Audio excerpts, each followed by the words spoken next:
ఇదేమైతదంటే మనం ఈ రోజు కొన్న రోజు 1,40,000, 1,30,000 ఉంటది. అవును. అది మళ్ళీ ప్రెగ్నెంట్ అయితేనే దాని వాల్యూ. వాల్యూ పెరుగుతుంది. ప్రెగ్నెంట్ కాలేదా 30,000-40,000 దాని వాల్యూ.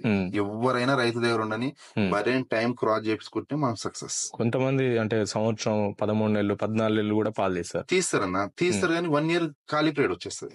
నీకు నష్టం. మళ్ళీ 1 year నువ్వు ఫ్రీగా మేపాలంటే అప్పుడు ఏం చేస్తావు, ఇది పాలు ఇస్తలేదని దాని 30,000-40,000 కటింగ్ అమ్ముతారు.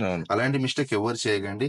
మినిమం గేదని చేసినప్పుడు సెమన్ వేపించుకుంటారా, లోకల్ దున్నపోతున్నా 100% 4-5 నెలల బన్నీ గానీ ముర్ర గానీ క్రాస్ చేపియండి. జాబ్రాబాద్ అయితే 6-7 నెలల క్రాస్ చేపించుకోండి. జాబ్రాబాద్ లాంగ్ టైం ఇస్తుంది పాలు, 16 నెలలు 15 నెలలు ఇస్తుంది.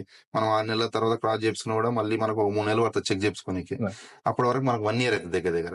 అలాంటి 100% సక్సెస్ అవుతారు అన్న. మెయిన్ డైరీ మొన్న కూడా ఒక వీడియో వేరే చూసాం, 40 గేదెలు కట్టిపించుకోలేడు, ఫెయిల్, 40,000 అమ్ముకుండు.